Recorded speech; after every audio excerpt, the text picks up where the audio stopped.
تمام پریشانیوں کا حل، سچے واقعات۔ ہر پریشانی کا حل۔ نمبر 1، یہ ایک ڈاکٹر صاحب ہیں۔ ہسپتال کے 5 ڈاکٹروں نے ان کے خلاف سازش کر کے ان کو نوکری سے نکلوا دیا۔ کہتے ہیں میں نے اس مسنون استغفار کا کثرت سے ورد کیا، استغفر اللہ الذی لا الہ الا هو الحی القیوم واتوب الیہ۔ چند دن میں نوکری بحال ہو گئی اور حاسدوں کا ایسا برا حشر ہوا کہ اللہ تعالیٰ کی پناہ۔ استغفر اللہ الذی لا الہ الا هو الحی القیوم واتوب الیہ۔ نمبر 2، یہ ایک خوش نصیب جوڑا ہے مگر بے اولاد۔ دنیا کے کئی ملکوں میں علاج کرایا مگر لا حاصل۔ پھر قرآن کریم کی وہ آیات سنیں جن میں فرمایا گیا کہ استغفار کرو، اللہ تعالیٰ تمہیں خوب مال اولاد عطا فرمائے گا۔ سب علاج بند اور استغفار شروع۔ اب ماشاء اللہ ان کے 3 بیٹے اور 4 بیٹیاں ہیں۔ سبحان اللہ۔ استغفر اللہ الذی لا الہ الا هو الحی القیوم واتوب الیہ۔ نمبر 3، یہ ایک خاتون ہیں، خاوند صبح شام گالیاں بکتا، مارتا اور تذلیل کرتا ہے۔ اس مومنہ بندی نے استغفار کو اپنایا۔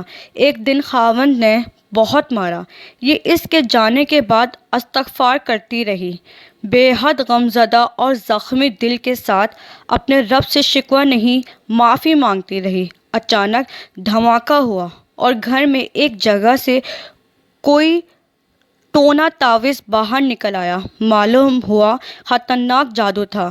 اس کو گھر سے نکال دیا۔ شام کو خاوند آیا تو آتے ہی بیوی سے معافیاں مانگنے لگا اور پھر وہ ایسا تبدیل ہوا کہ زندگی ہی بدل گئی۔ سبحان اللہ۔ استغفر اللہ الذی لا الہ الا هو الحی القیوم واتوب الیہ۔ نمبر 4، یہ ایک مسلمان بہن ہے، چاہتی ہے نیک صالح مجاہد اور اللہ عز و جل کا ولی خاوند ملے۔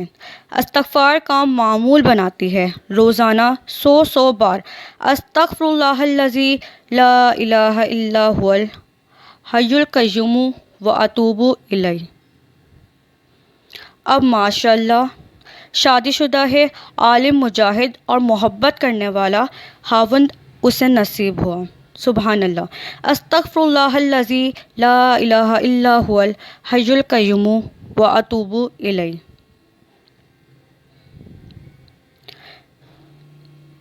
نمبر 5، ایک عورت کو کینسر ہوا، استغفار کی کثرت کی، جب دوبارہ ٹیسٹ کرایا تو بیماری کا نام و نشان ہی نہیں رہا۔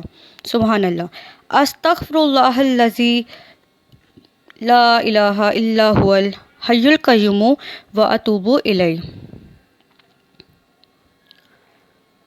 نمبر 6، ایک عورت کی شادی کو 30 سال بیت گئے، اولاد نہیں ہوئی۔ کسی نے استغفار کا بتایا تو دن رات اسی میں لگ گئی۔ 30 سال بعد اللہ تعالیٰ نے اولاد عطا فرمائی۔ سبحان اللہ۔ استغفر اللہ الذی لا الہ الا هو الحی القیوم واتوب الیہ۔ قصے اور واقعات تو بہت ہیں اور ان کو لکھنے کا مقصد یہ ہے کہ قصوں سے عمل کی ترغیب بھی ملتی ہے اور ان سے پریشانی کا حل بھی ملتا ہے۔ بے شک ایسے ہی اچھے اور سچے واقعات پڑھنے کے لیے میرا چینل ضرور سبسکرائب کریں، لائک کریں اور شیئر کریں۔ شکریہ۔